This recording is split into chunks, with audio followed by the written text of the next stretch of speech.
नमस्कार दोस्तों, आप सबों का स्वागत है। बिहार बोर्ड मैट्रिक परीक्षा के लिए आज हम सामाजिक विज्ञान में भूगोल के महत्वपूर्ण प्रश्न बताने जा रहे हैं।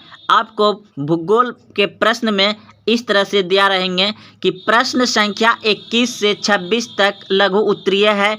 किन्हीं 3 प्रश्नों के उत्तर दें। प्रत्येक प्रश्न के लिए 2 अंक निर्धारित हैं। यानी कि दोस्तों आपको 6 प्रश्न पूछे जाएंगे और एक प्रश्न पर 2 अंक देंगे। आप जो प्रश्न जानते हैं इन 6 प्रश्न में से, उनमें से आपको मात्र 3 प्रश्न का उत्तर कोई भी दीजिए, आपका 6 नंबर आ जाएंगे। तो दोस्तों हम इसमें आपको 3 प्रश्न ही हम बताने जा रहे हैं, जो कि 23, 24 और 25। प्रश्न है, हरित क्रांति से आप क्या समझते हैं? सार्वजनिक तौर निजी उद्योग में क्या अंतर है? जैव विविधता क्या है? तो चलते हैं प्रश्न के उत्तर की ओर। दोस्तों आप जब भी, जैसे 23 नंबर का प्रश्न हम लिखने जा रहे हैं, अगर आप चाहें वहाँ तो इस प्रश्न को भी उतार सकते हैं और आंसर लिख करके, उत्तर लिख करके आप उत्तर वहाँ लिख सकते हैं, या तो आप डायरेक्ट 23 नंबर लिखिए और उसका आंसर देना शुरू कर दीजिए। तो देखिए दोस्तों, आपका यहाँ 23 नंबर का आंसर हम बताने जा रहे हैं। 23 नंबर आप लिख करके वहाँ प्रश्न भी लिख सकते हैं, या तो फिर डायरेक्ट इस तरह से उत्तर लिख सकते हैं। 1960 ईस्वी के दशक में उन्नत किस्म के बीज, उन्नत खाद, नए कृषि औजार के प्रयोग से कृषि उत्पादन में बहुत ही बढ़ोतरी हुई। खासकर गेहूं के उत्पादन में अधिक उपजाऊ देने वाला बीज, रासायनिक खाद्य, सिंचाई की सुविधा एवं वैज्ञानिक पद्धति का उपयोग किया गया, जिसमें 1967 से 68 ईस्वी में कृषि और विशेषकर गेहूं के उत्पादन में क्रांतिकारी परिवर्तन आया। कृषि से जुड़ी हुई इसी क्रांति को हरित क्रांति कहते हैं। तो दोस्तों 1960 ईस्वी के दशक में भारत में क्रांति आया, हरित क्रांति यानी कि गेहूं जो है ना, मतलब उससे पहले उतना उपजाऊ नहीं हुआ था। बहुत अधिक मात्रा में गेहूं उपज हो गया और अन्य फसल भी अधिक मात्रा में उपजाऊ हुआ 1960 के दशक में, यानी कि 1967-66 के बीच में, 68 के बीच में हुआ।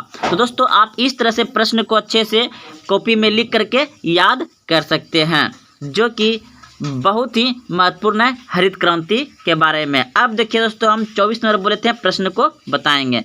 तो 24 नंबर प्रश्न है, सार्वजनिक उद्योग वह है जिस पर आम जनता का अधिकार होता है। सार्वजनिक उद्योग यानी कि सार्वजनिक, जैसे सार्वजनिक स्थान होता है, जैसे मंदिर हो गया, वहाँ कोई रोक नहीं सकता है, सभी लोग वहाँ पे जा सकते हैं। तो उसी तरह से सार्वजनिक उद्योग मतलब क्या होता है? फैक्ट्री, यानी कि जो हम लोग का सरकारी फैक्ट्री है, जो सरकार हम लोग जिसे वोट मतदान दे करके नेता बना करके उस फैक्ट्री को चलाने के लिए मतलब निर्भर करते हैं।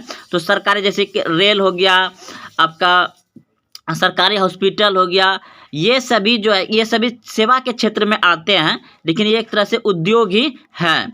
और निजी उद्योग क्या होता है? जहाँ की पर्सनल एक व्यक्ति का ही होता है, जैसे कि टाटा स्टील उद्योग हो गया, या एक व्यक्ति हो गया, लोहा उद्योग स्पीड हो गया, या एक व्यक्ति का हो गया। तो दोस्तों इसे हम पढ़ रहे हैं, आप अच्छे से समझिएगा।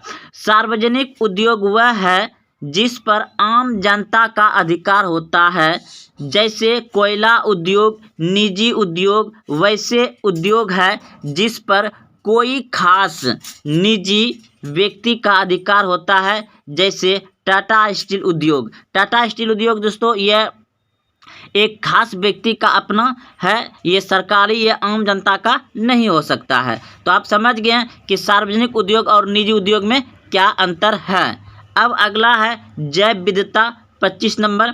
संपूर्ण पृथ्वी अथवा उसके किसी हिस्से पर सूक्ष्म जीवाणुओं से लेकर बड़े बड़े जीव जंतुओं की उपस्थिति जैव विविधता कहलाती है।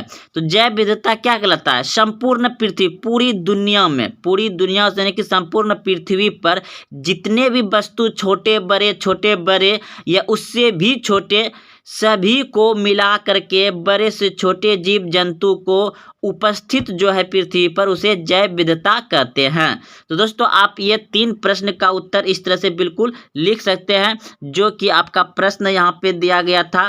देखिए इसमें से हम 3 प्रश्न आपको बताएं, ये तीनों प्रश्न आप हो सके तो कॉपी में पहले इस प्रश्न को उतार लें, उसके बाद उत्तर लिख करके प्रश्न का उत्तर लिखना शुरू करें, या तो आप डायरेक्ट लिख सकते हैं 23 नंबर दे करके आप वहाँ उत्तर लिख सकते हैं। तो दोस्तों ये रहा आपका, और अगले वीडियो में हम आपको बता देंगे। ये रहा आपका तीनों प्रश्न यहाँ पे है, आप हो सके तो इसे अच्छे से उतार लीजिए। और फिर ये आपका प्रश्न भी यहाँ रहा, प्रश्न को भी अच्छे से उतार लीजिए। तो ठीक है दोस्तों, मिलते हैं फिर कल, और आप इसी तरह से वीडियो देखते रहिए। और हाँ, आपका जिस भी चैप्टर या जिस भी अध्याय या जिस भी विषय में आपको दिक्कत है दोस्तों, आप कमेंट जरूर करें, हम आपको ज़रूर मदद करेंगे। जय हिंद, जय भारत।